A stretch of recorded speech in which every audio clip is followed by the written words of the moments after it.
स्वागत है आप सभी लोगों का अध्ययन गुरुकुल के इस यूट्यूब प्लेटफॉर्म पे। आप सभी लोगों को पता होगा कि हमारी जो जीएस सुधा बुक की रिवीजन सीरीज है उसी को हम यहाँ पे कंटिन्यू कर रहे हैं, जिसमें कि आपका हम हिस्ट्री के सेक्शन में जो हम कंटिन्यू कर रहे थे उसमें हम आपका उत्तर वैदिक काल को पूरा कर चुके थे। आज जो हम पढ़ने वाले हैं वो आज हम पढ़ेंगे 16 मगध जनपद तथा मगध साम्राज्य का उत्कर्ष कैसे हुआ, यानी कि टोटली इम्पोर्टेंट टॉपिक रहने वाला है। मगध के बारे में आज हम पूरा डिस्कस करेंगे कि मगध साम्राज्य का उत्कर्ष कैसे हुआ। इम्पोर्टेंट वीडियो है, एक प्रश्न यहाँ से जरूर देखने को मिलता है। तो चलिए चलते हैं वीडियो को डिस्कस करते हैं। 16 मगध जनपद की अगर हम बात करें तो सबसे पहले जो इसमें इम्पोर्टेंट बनता है वो इसमें इम्पोर्टेंट बनता है महाजनपद और उनकी राजधानियाँ क्या बनती हैं, ये आपका इसमें इम्पोर्टेंट बनता है। तो यहाँ पे हम देखेंगे तो जो अंग वंश था इसकी राजधानी क्या थी, चंपा थी। अवंती की मतलब अवंती जो था उसको दो राजधानियों में बांटा गया था, एक तो उत्तरी अवंती और दक्षिणी अवंती। तो जो उत्तरी अवंती थी उसकी उज्जैनी थी और दक्षिणी अवंती की महेश्मती थी। अस्मक की जो थी पोटन या पोटली थी। दक्षिण भारत का एकमात्र महाजनपद था ये जो अस्मक था, ये आपका इम्पोर्टेंट बनता है। चेदी और चेती जो थी स्वात्विक और सुक्तमती इसकी राजधानी थी। गांधार की तक्षशिला थी। काशी की जो थी वो वाराणसी थी। कौशल या कौशल प्रदेश की श्रावस्ती और अयोध्या जो थी इसकी राजधानी थी। वही कुरु की अगर हम बात करें तो कुरु की जो राजधानी थी वो इंद्रप्रस्थ थी। कंबोज की राजपुर और हाटक थी। मगध की राजगृह और गिरिवंश थी जो कि दक्षिणी बिहार में पड़ता है। मल्ल की क्या थी तो कुशीनगर एवं पावा थी।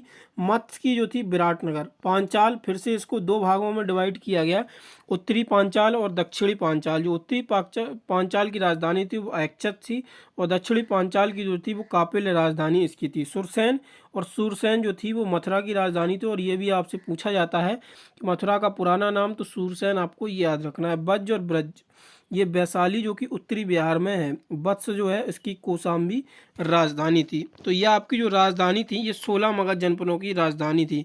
अब हम देखते हैं 16 महाजनपद के बारे में। प्रारंभिक इसमें जो बताया गया है ना, प्रारंभिक इतिहास के 6ठी शताब्दी ईसा पूर्व का एक महत्वपूर्ण परिवर्तनकारी काल माना गया। इस काल में को प्रायः आरंभिक राज्य नगरों और लोहे के बढ़ते प्रयोग तथा सिक्कों के विकास के साथ जोड़ा जाता है। माना जाता है कि भारत के राजनीतिक इतिहास का प्रारंभ 6ठी शताब्दी ईसा पूर्व से हुआ। 6ठी शताब्दी ईसा पूर्व के लोहे के व्यापक रूप का प्रयोग के कारण कृषि तथा अन्य कृषि गतिविधियों में परिवर्तन आया था। इन परिवर्तनों के कारण ही ऋग्वेदिक काबलाई जनजीवन में दरार पड़ने लगी तथा क्षेत्रीय भावना जागृत होने लगी और नगरों के निर्माण की प्रक्रिया प्रारंभ हुई। परिणाम स्वरूप उत्तर वैदिक काल के जनपद महाजनपद में परिवर्तित हो गए। अब यहाँ पे आगे देखते हैं तो इसमें जो हम आगे देखेंगे इसी में 16 मगध जनपद में आगे हम डिस्कस कर रहे हैं। तो जो नेक्स्ट पॉइंट आएगा आपका, एक मिनट रुकिए। महाजनपदों की जो संख्या है टोटल 16 थी। गौतम बुद्ध के जन्म से पूर्व भी इन 16 महाजनपदों का निर्माण हो चुका था। बौद्ध ग्रंथ इंपॉर्टेंट पॉइंट है, तो बौद्ध ग्रंथ है उसकी जो अंगुत्र निकाय जो पुस्तक थी वो जैन ग्रंथ भगवती सूत्र के 16 महाजनपदों के नाम पर विवरण मिलता है। तो मतलब अंगुत्र निकाय जो आपका है ये आप देख रहे होंगे, तो अंगुत्र निकाय में ही 16 महाजनपदों का वर्णन आपको देखने को मिलता है। ठीक है, तो इम्पोर्टेंट पॉइंट हो जाता है। वहीं बौद्ध ग्रंथ महावस्तु में भी 16 महाजनपदों की सूची मिलती है। 16 महाजनपदों में से 10 महाजनपद जो थे वो गंगा घाटी में स्थित थे। प्रत्येक महाजनपद की राजधानी होती थी जिसे प्रायः किले से घेरा जाता था। ठीक है, तो ये आपको यहाँ पे देखना होगा। तो अंगुत्र निकाय में इसका मिलता था और 16 जनपदों में गंगा घाटी, ये तो आपको मैंने पॉइंट बता ही दिया। इसके बाद आता है प्रत्येक महाजनपद 16 महाजनपदों में से 14 राजतंत्रात्मक व्यवस्था थी जबकि 2 में वज्र तथा मल्ली गणतंत्रात्मक थे। ये आपके मोस्ट इम्पोर्टेंट पॉइंट बनते हैं। तो ये पूछ लिया जाता है कौन से 2 महाजनपद थे जिनमें आपकी गणतंत्रात्मक व्यवस्था थी। तो बज्जी और मल्ल में आपकी गणतंत्रात्मक व्यवस्था थी, बाकी के जो 14 थे इन्होंने आपकी राजतंत्रात्मक व्यवस्था थी। वहीं 16 जनपदों में से अकस्मक ही ऐसा जनपद था जो गोदावरी नदी के तट पर दक्षिण भारत में स्थित था। तो असकमक जो था वो एकमात्र था जो दक्षिण भारत में स्थित था, और ये गोदावरी के नदी के तट पर स्थित था, ये भी आपको याद रखना है।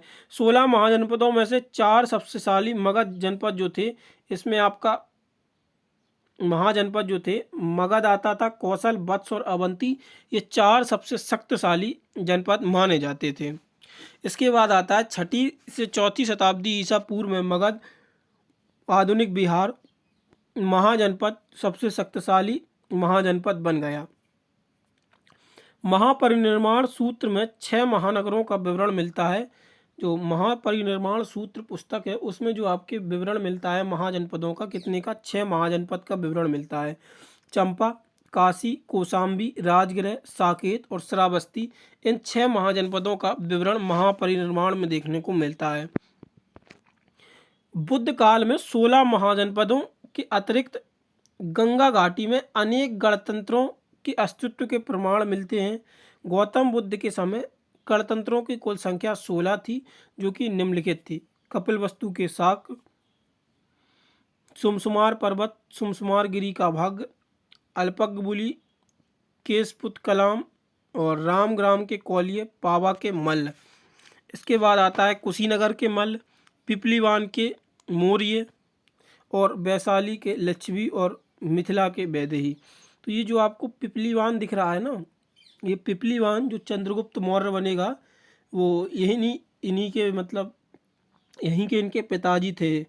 मैं माता का नाम रिकॉल नहीं कर पा रहा हूँ। मूरा, हाँ, मूरा जो इनकी माता थी, ये यहीं की महारानी थी। तो यही मतलब आगे चल के जब नंद वंश आता है तो नंद वंश को उखाड़ने का कारण यही चंद्रगुप्त मौर्य करेंगे। मैं आपको आगे इसके बारे में बताऊंगा। नोट है तो इन 10 गणतंत्रों में से 8 बज्जी के एवं 2 मल्लों के अधीन थे। पावा तथा कुशीनगर के मल्लों को कुकुत नदी एक दूसरे से पृथक करती थी। वैशाली के लिच्छवी गणतंत्र को विश्व का प्रथम गणतंत्र माना जाता है। तो वैशाली के जो लिच्छवी गणतंत्र थे उसको विश्व का प्रथम गणतंत्र माना जाता है। वहीं इसमें हम देखेंगे मगध साम्राज्य का उत्कर्ष। तो मगध बुद्ध काल एवं परवर्ती काल में उत्तरी भारत का सबसे शक्तिशाली तथा एक समृद्ध साम्राज्य था। मगध की स्थिति मूल रूप से दक्षिणी बिहार के क्षेत्र में थी। मगध के एक साम्राज्यवादी शक्ति के रूप में उदय के मुख्य कारण इसकी राजधानियां 5 पहाड़ियों से घिरी हुई थीं। महत्व स्थिति, बेहतर संचार, विस्तृत उपजाऊ मैदान, व्यापार हेतु अनुकूल दशा, लोहे भंडार, खनिज संसाधनों की उपलब्धता तथा शासकों के द्वारा अपनाई गई नीतियां इत्यादि प्रमुख थीं। माना जाता है कि मगध पर हर्यक वंश से पूर्व बृहद्रथ नामक एक वंश था। शासन बृहद्रथ के वंश से प्रमुख शासकों ने वैद्रथ, जरासंध तथा रिपुंजय थे। भौगोलिक विस्तार की अगर हम बात करें तो मगध की यहाँ पे जो मैंने आपको ऊपर डिस्कस कराया है इसका एक पॉइंट है कि मगध साम्राज्य की जो स्थिति थी वो बहुत ही अनुकूल स्थिति थी, क्योंकि इस पे जो शासन करता था उसके लिए जो नदियाँ थीं तीनों ओर से तो नदियाँ घिरी थी, और एक जो मार्ग था वो पत्थरों से घिरा हुआ था, मतलब घिरा हुआ ऐसे कि वहाँ पे इतना जटिल हो जाता था आक्रमण करना। तो इस वजह से मगध की जो स्थिति थी, उपजाऊ भूमि थी, तो उस वजह से राजस्व तो पैदा होता ही है, और जहाँ राजस्व पैदा होगा वो अपने आप शक्तिशाली राज्य बन के निकलेगा। तो जो उसकी स्थिति थी मगध की, वो तीनों ओर से नदियों से घिरी हुई थी, तो इस वजह से उस पर आक्रमण करना बहुत ही कठिन हो जाता था। तो इसकी भौगोलिक विस्तार में यही आपको देखने को मिलेगा। तो भौगोलिक विस्तार में हम बात करें तो मगध की पूर्वी सीमा में चंपा से लेकर पश्चिमी तक सोन नदी तथा उत्तर में गंगा से लेकर विंध्य पर्वत तक विस्तृत थी। इसके बाद हम आगे की स्लाइड में देखेंगे।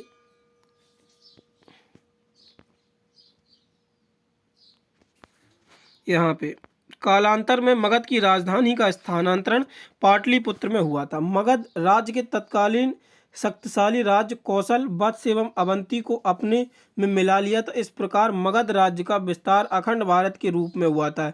यही मगध साम्राज्य के उत्कर्ष के नाम से जाना जाता है। मतलब मगध साम्राज्य का जो उत्कर्ष हुआ इसमें कौशल, वत्स एवं अवंती को अपने में मिला लिया मगध ने, और यहीं से जो है मगध साम्राज्य का उत्कर्ष हुआ। मगध साम्राज्य के प्रमुख वंश हम देखेंगे तो सबसे पहले इसमें आता है मगध साम्राज्य का जो प्रमुख वंश था वो था आपका हर्यक वंश। हर्यक वंश का जो शासनकाल था वो 544 ईसा पूर्व से 412 ईसा पूर्व तक चलता है, जिसका संस्थापक बिंबिसार होता है। नोट, हर्यक वंश को पित्तहंता वंश के नाम से भी जाना जाता है। पित्तहंता मतलब जो हर्यक वंश का शासक था बिंबिसार, इसने अपने पिता की हत्या करके शासन लिया था और बिंबिसार को मगध साम्राज्य का वास्तविक संस्थापक भी माना जाता है। हर्यक वंश के जो प्रमुख शासक हुए तो उसमें बिंबिसार आता है। 544 ईसा पूर्व से 492 ईसा पूर्व तक इसका शासनकाल होता है। बिंबिसार हर्यक वंश का प्रथम शासक था। जैन साहित्य में बिंबिसार को श्रेणिक कहा गया। नोट, जो मत्स्य पुराण में बिंबिसार को क्षेत्रोजस कहा गया। बिंबिसार के शासनकाल में मगध अपना एक विशिष्ट स्थान प्राप्त किया था। बिंबिसार ने पहली बार मगध में साधारण शासन व्यवस्था की नींव डाली थी। इसमें आता है बिंबिसार ने अपने राज्य की नींव वैवाहिक संबंधों द्वारा रखी थी तथा उसका विस्तार किया था। बिंबिसार ने अपने जीवन में 3 विवाह किए थे। इन वैवाहिक संबंधों का फलस्वरूप बिंबिसार को विशाल राजनीतिक प्रतिष्ठा प्राप्त हुई। बिंबिसार ने अंग राज्य के शासक बृहद्रथ को पराजित करके अंग राज्य को मगध में मिला लिया था तथा अपने पुत्र अजातशत्रु को वहां का शासक नियुक्त किया था। नोट, अजातशत्रु की माता बिंबिसार की दूसरी पत्नी वैशाली की जो ये प्रश्न आपका पूछा जाता है कि अजातशत्रु की माता किस वंश से संबंधित थी, तो जो लिच्छवी वंश था ये अजातशत्रु की माता लिच्छवी वंश से ही संबंधित थी, जो कि राजा चेटक की पुत्री थी। बिंबिसार के राजवैद्य जो हुआ करते थे वो जीवक थे, जो राजगृह की गणिका सलवती की पुत्री थी। बिंबिसार ने लगभग 52 वर्षों तक मगध साम्राज्य पर शासन किया था। देवदत्त को उकसाने पर बिंबिसार की हत्या बिंबिसार के ही पुत्र अजातशत्रु ने 492 ईसा पूर्व में की। तो 492 की ईसा पूर्व के बाद अजातशत्रु आता है। तो 492 ईसा पूर्व से 460 ईसा पूर्व तक अजातशत्रु शासन करता है। अजातशत्रु का उपनाम जो था वो कुणिक था। बौद्ध ग्रंथों में अजातशत्रु को वैदेही पुत्र तथा अशोक चंड भी कहा जाता था। अजातशत्रु जैन मतानुयायी अर्थात जैन मत को मानने वाला था। अजातशत्रु का विवाह कौशल नरेश प्रसन्नजित की पुत्री बजिरा के साथ हुआ था। अजातशत्रु के मंत्री जो थे वो बस्कर ने वैशाली के लिच्छवियों में फूट डाल दी थी और इस मामले में गौतम बुद्ध ने सलाह लेने के लिए उनसे राजगृह में ग्रहकूट नामक पर्वत पर एक मुलाकात भी की थी। तो जो गौतम बुद्ध हैं ये अजातशत्रु के समकालीन ही हैं, ये भी आपसे पूछ लिया जाता है। इसके बाद जो है अजातशत्रु लगभग 32 वर्ष तक शासन करता है और अजातशत्रु के समय ही बौद्ध जो संगतियां हुई वो पहली बौद्ध संगति का आयोजन हुआ जाता है। महाकश्यप की अध्यक्षता में अजातशत्रु का शासनकाल था। पहली बौद्ध संगति महाकश्यप की अध्यक्षता में की जाती है और लगभग अजातशत्रु 32 वर्षों तक शासन करता है। अजातशत्रु की हत्या अजातशत्रु के पुत्र उदयन ने ही कर दी थी। इसके बाद उदयन आता है। तो उदयन का शासनकाल 460 ईसा पूर्व से 444 ईसा पूर्व तक चलता है। इसके बाद हम आगे देखते हैं। तो आगे जो आता है तो गार्गी संहिता में उदयन की धारणता को कहा गया। उदयन ने गंगा नदी तथा सोन नदी के संगम तट पर पाटलिपुत्र नगर बसाया था और इसकी स्थापना की थी। उदयन ने राजगृह के स्थान पर पाटलिपुत्र को मगध साम्राज्य की राजधानी बनाया। उदयन जैन धर्मावलंबी था। माना जाता है कि एक राजकुमार ने जैन साधु का वेश धारण करके उदयन की हत्या कर दी थी। उदयन का पुत्र नागदशक हर्यक वंश का अंतिम शासक होता है। इसके बाद आता है सुसनाग वंश। सुसनाग वंश जो शासन करता है वो 412 से 344 ईसा पूर्व तक, जिसका संस्थापक सुसनाग होता है। हर्यक वंश के अंतिम शासक नागदशक सुसनाग ने अपदस्थ करके मगध साम्राज्य की राज्यबद्धि पर सुसनाग वंश की नींव डाली थी। तो 412 से 344 ईसा पूर्व तक सुसनाग वंश का शासन होता है, जिसका संस्थापक सुसनाग होता है। इसके बाद सुसनाग वंश के प्रमुख शासक कौन से होते हैं, तो शासना विधि इसकी सुसनाग वंश की 412 से 394 ईसा पूर्व तक चलती है। सुसनाग वंश ने वैशाली को अपनी साम्राज्य की राजधानी बनाया। सुसनाग ने वत्स एवं अवंती राज्यों को जीतकर मगध साम्राज्य में मिला लिया। सुसनाग ने अवंती राज्य के शासक अवंती वर्धन को पराजित करते अवंती राज्य को मगध साम्राज्य में मिलाया, चूँकि पूर्व में ही चंड प्रोद्योत वत्स राज्य की अवंती राज्य में मिल चुका था, अतः अवंती राज्य एवं वत्स राज्य भी विलय मगध साम्राज्य में हो गया। इसके बाद महावंश के अनुसार सुशनाक की मृत्यु के पश्चात मगध साम्राज्य की राजगद्दी पर सुशनाक का पुत्र जो था वो कालाशोक बैठता है। कालाशोक की जो शासनावधि होती है ये 394 ईसा पूर्व से 366 ईसा पूर्व तक ये सुशनाक राजगद्दी पर बैठता है कालाशोक। कालाशोक ने वैशाली के स्थान पर पुनः पाटलिपुत्र को अपनी साम्राज्य की राजधानी स्थानांतरित कर दिया। कालाशोक का नाम पुराण दिव्यवदन के काक वर्ण में मिलता है। कालाशोक के शासन काल में ही वैशाली में सभा कमीर की अध्यक्षता द्वितीय बौद्ध संगति होती है और कालाशोक लगभग 28 वर्ष तक शासन करता है। हर्षचरित के रचनाकार जो थे वो बाणभट्ट थे और कालाशोक हत्या में 366 ईसा उसके साम्राज्य की राजधानी पाटलिपुत्र में महापद्मानंद ने गले में चाकू छुरा मारकर कर दी थी। और महाबोधि में कालाशोक 10 पुत्रों का उल्लेख हुआ है। माना जाता है कि कालाशोक की हत्या के पश्चात 10 पुत्रों ने ही मगध की राजगद्दी पर लगभग 22 वर्ष में 366 से 344 ईसा पूर्व तक शासन किया था। सुशनाक वंश का अंतिम शासक जो था वो नंदी वर्मन यानी कि महानंदी था। इसके बाद आता है नंद वंश। तो नंद वंश का जो शासक होता है वो महापद्मानंद, ये नंद वंश का शासक जो कि 344 से 322 ईसा पूर्व तक शासन करता है। महाबोधि वंश के नंद वंश के संस्थापक महापद्मानंद का नाम उग्रसेन में मिलता है। नंद वंश की सबसे शक्तिशाली शासक महापद्मानंद था। पुराणों के अनुसार महापद्मानंद एक शूद्र यानी कि निम्न वर्ण का शासक था। पुराणों में महापद्मानंद को सर्वतांग और भार्गव कहा गया। नंद वंश में कुल 9 शासक हुए जिस कारण इसे नवनंद भी कहा जाता है। नोट, नंद वंश के संस्थापक महापद्मानंद के 8 पुत्र थे। इसके बाद महापद्मानंद के बाद जो आता है वो आता है धनानंद। धनानंद महापद्मानंद का पुत्र धनानंद यूनानी आक्रमणकारी सिकंदर का समकालीन था। धनानंद एक लोभी शासक था जिसे धन संग्रह तथा बलपूर्वक कर वसूलने का शौक था। इसके बाद हम आगे देखते हैं।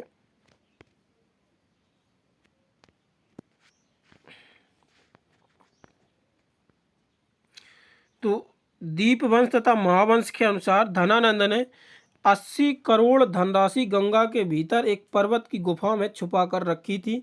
धनानंद का सेनापति भद्रसाल था।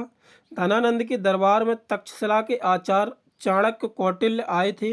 नंद वंश का अंतिम शासक धनानंद था जिसकी हत्या 322 ईसा पूर्व में मौर्य वंश के संस्थापक चंद्रगुप्त ने अपने राजनीतिक गुरु चाणक्य कौटिल्य की सहायता से करवा दी थी। और सिकंदर यानी कि जो यूनानी आक्रमणकारी था, ये सिकंदर का जन्म जो था 356 ईसा पूर्व में हुआ था। इसका पिता का नाम फिलिप द्वितीय था और यह मकदूनिया का राजा था। सिकंदर का गुरु अरस्तु था, अरस्तु का गुरु प्लेटो था और प्लेटो का गुरु सुकरात था। तो ये लाइन आपको याद रखनी है। सिकंदर अरस्तु से संबंधित था और अरस्तु प्लेटो और प्लेटो का गुरु सुकरात था। सिकंदर ने भारत पर 326 ईसा पूर्व में आक्रमण किया और सिकंदर का युद्ध पंजाब के राजा पुरु पोरस के साथ हुआ। यह युद्ध झेलम नदी पर लड़ा गया और यह युद्ध हाइड एंड स्पीच झेलम यानी कि बितस्ता नदी का युद्ध भी कहा जाता है, जो कि एक इम्पोर्टेंट युद्ध है और अक्सर पूछा जाता है। 19 महीनों तक भारत में रहने के पश्चात सिकंदर की सेना ब्यास नदी को पार करने से मना कर दिया। सिकंदर की अंतिम विजय पाटल थी। सिकंदर के अपने प्रिय घोड़े का नाम जो था वो बाहु फैला था। सिकंदर 325 ईसा पूर्व में भारत से लौटा और यह भारत दार्शनिक कलानास को अपने साथ ले गया। सिकंदर की मृत्यु 323 ईसा पूर्व में 33 वर्ष की अवस्था में बेबीलोन में हो गई थी। इसके बाद जो हम नेक्स्ट वीडियो में आपका डिस्कस करेंगे प्राचीन भारत के प्रमुख धर्म एवं दर्शन, जैन धर्म, बौद्ध धर्म, सारा एक ही वीडियो में हम आपको कवर करा देंगे। ये जो प्रमुख बौद्ध धर्म दर्शन थे, मतलब जो नेक्स्ट वीडियो रहेगा इसमें हम आपके प्रमुख धर्म एवं दर्शनों को देखने वाले हैं, जो कि आपका इम्पोर्टेंट वीडियो होगा। तो बाकी मिलते हैं नेक्स्ट वीडियो में। तब तक के लिए अगर आप लोग चैनल पर पहली बार आए तो चैनल को सब्सक्राइब जरूर कर लें और अपने दोस्तों के साथ वीडियो को शेयर करना ना भूलें। डिस्क्रिप्शन में टेलीग्राम का लिंक दिया गया है, वहाँ से आप लोग टेलीग्राम ज्वाइन कर लीजिएगा और ये PDF हम आपको वहीं पे प्रोवाइड करा देंगे, जिसको आप बाद में भी रीड कर सकते हैं। धन्यवाद।